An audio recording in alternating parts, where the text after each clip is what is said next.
હું નિમિષા ભાવસાર મારી YouTube channel રૂડુ રસોડુમાં આપ સૌનું સ્વાગત કરું છું. આજે આપણે સીડ્સમાંથી મુખવાસ બનાવીશું.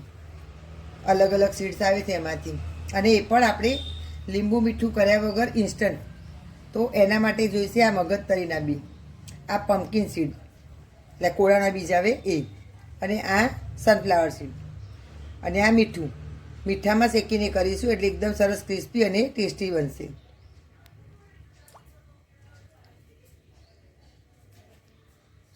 ગેસ ચાલુ કરી અને આ મીઠું લઈ લઈશું. અને જો આ મીઠું મેં સ્પેશિયલ બધું શેકવા માટે જ રાખ્યું છે.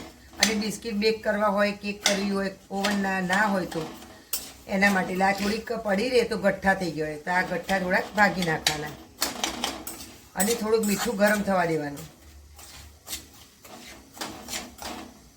2-5 મિનિટ પછી આપણે આ સીડ્સ નાખી દેવાના અંદર. હવે આને હલાવવાના. મીઠામાં શેકો તેનો ટેસ્ટ અલગ લાગે, અને એને પલાળવા ના પડે.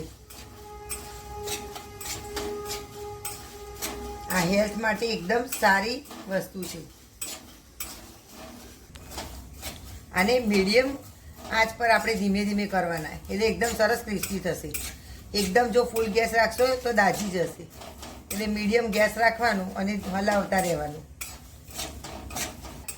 સીડ્સ આપણા 5 મિનિટ થઈ, 1 વાડકી સીડ્સ હતા તો 5 થી 7 મિનિટમાં શેકાઈ જાય.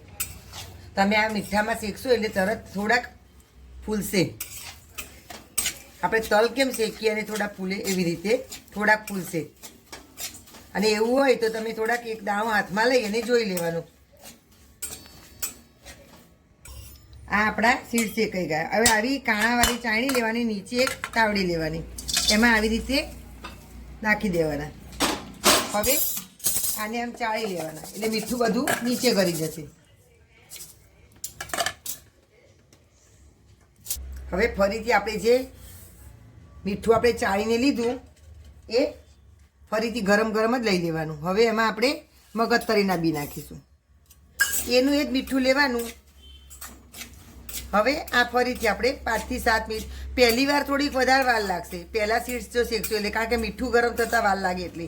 પછી તો મીઠું ગરમ હશે તો પાછળના બીજા જે સીડ્સ બાકી હશે એ ફટાફટ થઈ જશે.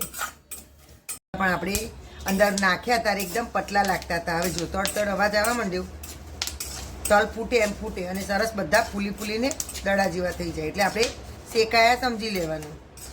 એક સીડ્સને શેકાતા 5 થી 7 મિનિટ જ થાય, વધારે વાર નહીં થાય.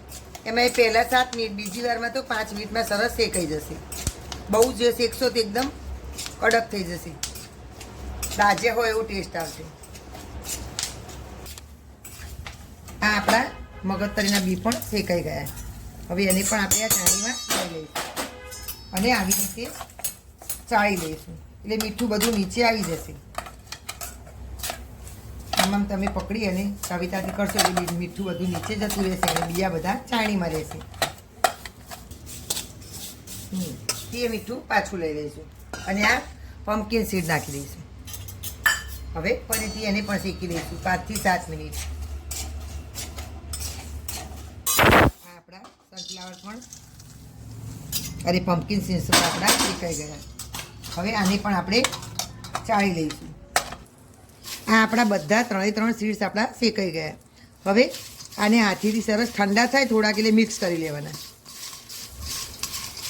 અને ઠંડા થાય એટલે કાચની બરણીમાં ભરી લેવાના. પ્લાસ્ટિકમાં પણ ભરાય, પણ કાચમાં ભરો તો વધારે સારું.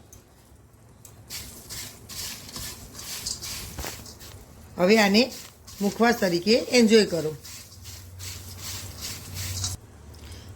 આને આપણે સર્વ કરી લઈએ.